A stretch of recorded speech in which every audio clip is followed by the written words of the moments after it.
Assalamualaikum warahmatullahi wabarakatuh. I'm Nia Zupita. Welcome back to my video. In this video, I will present the material with the title Introduction, Re-contextualizing English Language Teaching in Asia Today. Okay, we start it. English plays a variety of roles in Asia, such as official or semi-official language, lingua franca, teaching media, and school subject.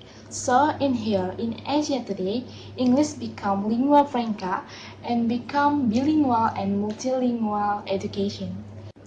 English learning is seen as a means or instrumental investment in building and maintaining social relations and transnational collaboration, bridging transnational communication, mediating social and economic mobility, and facilitating international cultural and educational exchange.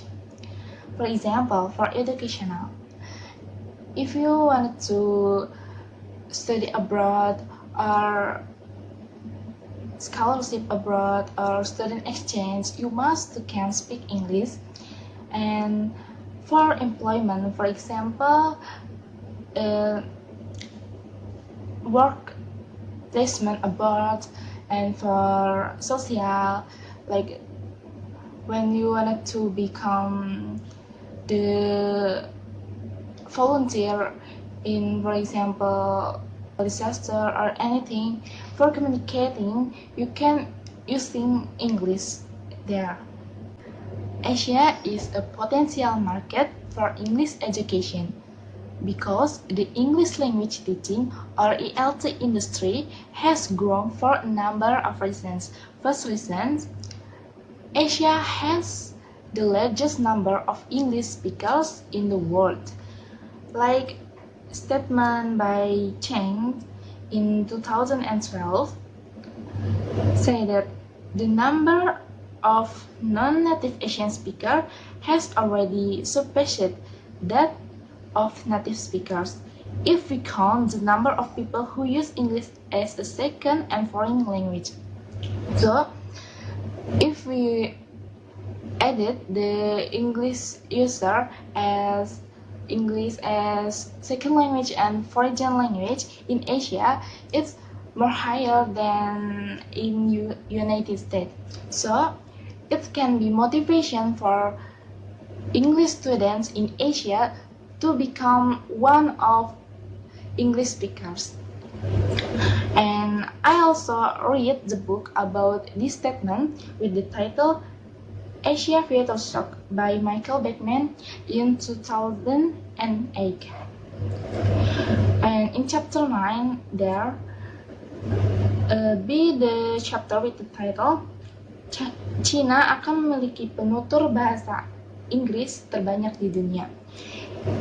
In this book have the statement, China now produces 20 million new English speakers every year. Soon, China will defeat United States as the country with the largest number of English speakers. And the second reason is English occupies the status of being lingua franca. Because in Asia, many languages and different languages, their own official language. So in Asia, English become lingua franca for communicating whole of Asia, whole in all region in Asia. And for example, in the organization ASEAN, English become the official language there. And the third, determined and focused effort to establish cadres of competent users of English in education, commerce, and culture. A statement by Kirkpatrick and Sussex in 2012. This shows that Asian countries will dare citizens to being a part of global practice community. And the next, what makes English teaching and learning in Asia unique are, first, most ELT programs are located in a multilingual and multicultural environment. For example, in Indonesia also have multilingual and multicultural environment. It can make the teacher with teaching English have the more struggle, because the student who learn this have the different thinking. I mean, their mind divided to many language. They not just thinking about learn one language, just one language. It's not.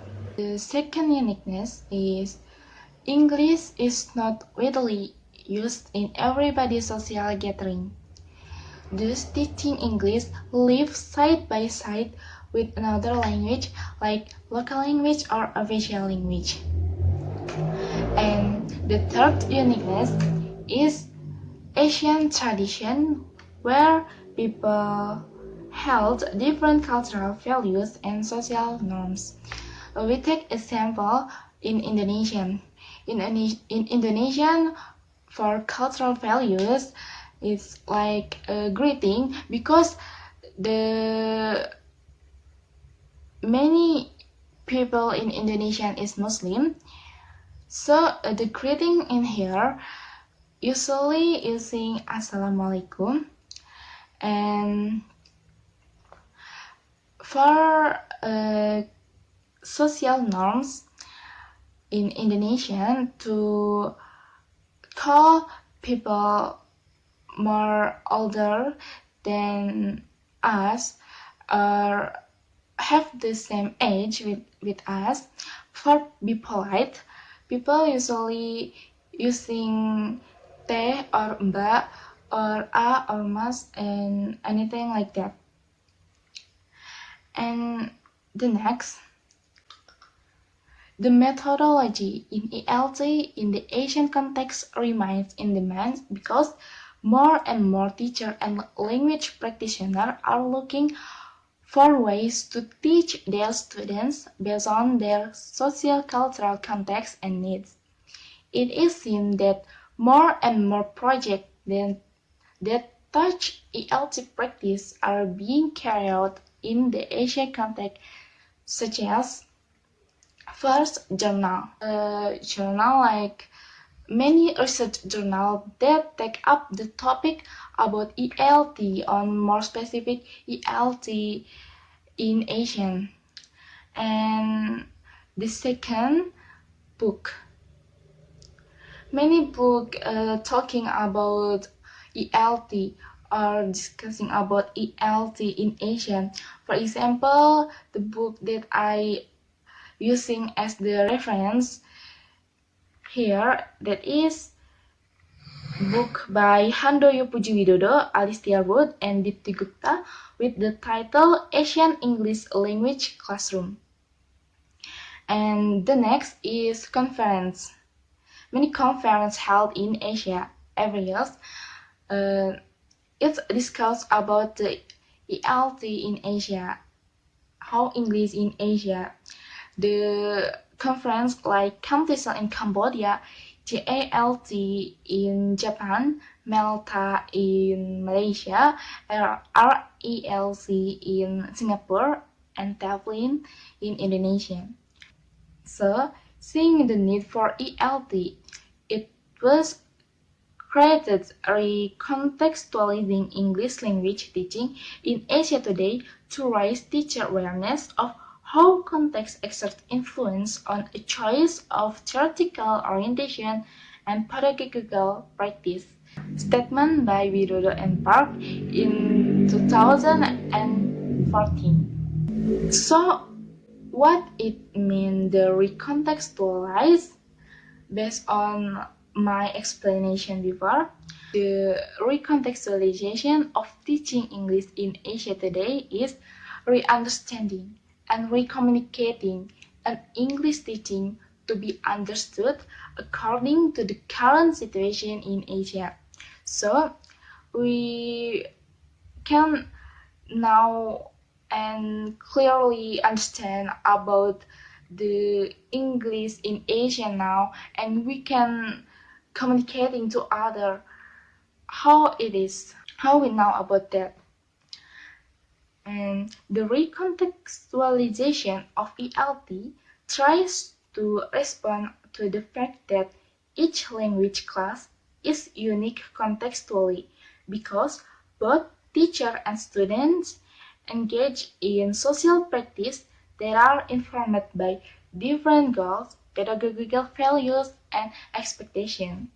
A statement by Tudor in 1996. After we know about recontextualize English teaching in Asia today, we also must to know why is it necessary to recontextualize English teaching in Asia today. For the global, it's give you now to how you to teach English in Asia today, and it's as a guide for English teachers and practitioners who want to broaden their horizon about current ELT practice and explore various approaches, methods, procedures, and techniques that can be used of their own classroom. So, for teaching English in Asia today, it's the important is innovative and creative. Teacher must to be innovative and creative. And statement by Muller, Harder, Adamson, and Brown say that Asia as a region is rich in ideas and theories based on local context, and those locally derived theories and solutions might prove more relevant to the Asian context than imported ideas. Statement in 2012. Because Asia have a different culture and social values, therefore language teachers must explore their own practical theories in their own language classroom according to the exciting social and cultural conditions. Any question? If you have the question for me, please ask me in comment, and for my classmate, you can ask me via WhatsApp. Okay, now I will read the conclusion about this presentation. Asia is a place of rapid economic, cultural, and educational development. To compensate for this, Asia has a special interest in speaking English as a connecting language, both Asian and global. That is evidenced by the increasing ability to speak English.